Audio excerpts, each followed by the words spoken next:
Today I'm going to point out a few subliminal messages and promotions for the movie Twilight Eclipse.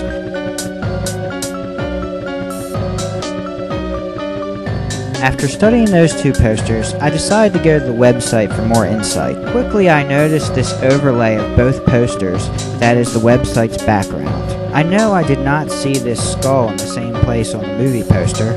They moved the clouds so the skull fits perfectly next to Jacob's head. I think without the characters in the foreground, the skull would have been too noticeable, so they panned it back a little bit.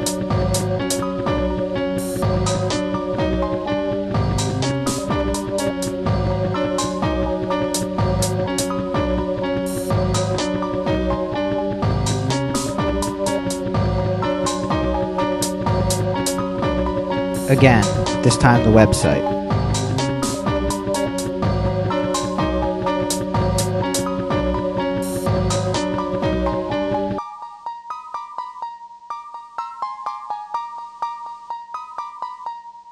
Before I go on, it's no surprise that the typical sex and death subliminal embeds are used to sell this movie, cause, well, the movie's about sex and death.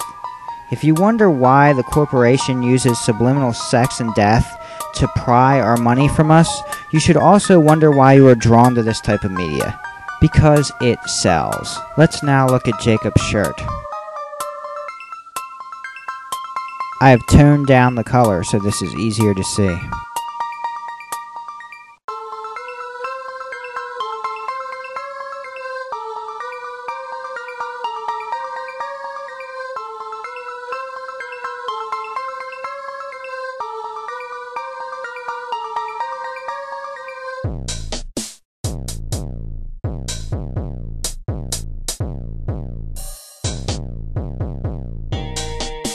I guess I would call this a monkey face.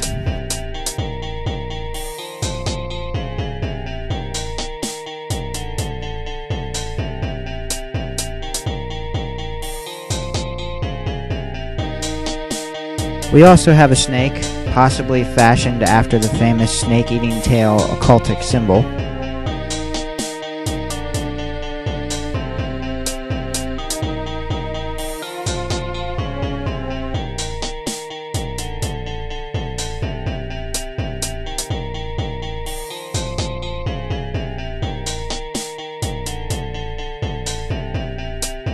A few right side up and upside down crosses, which is consistent with a vampire movie, probably no big deal. Before you comment, there's lots of available information on subliminal messages and advertisements. Books, documentaries, videos, and articles.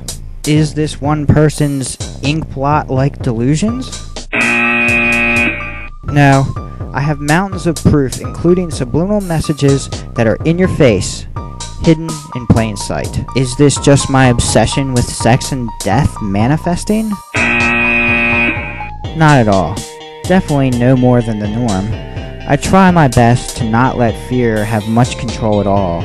Also, I'm married, and I do not have those teenage anxieties. My wife also finds the subliminals. Actually, I find that my commenters often sound very repressed and highly fearful of the idea that the media they saturate themselves with is actually a tool to keep them under control and sitting on that couch. I have already answered almost all of the comments I get in my documentary about subliminal messages titled Truth in Reality. If you're interested in the whole story of subliminal messages, check it out. It's 10 parts. I explain how they work, why why certain things are used, who uses them, and how long they've been used. So please educate yourself before commenting.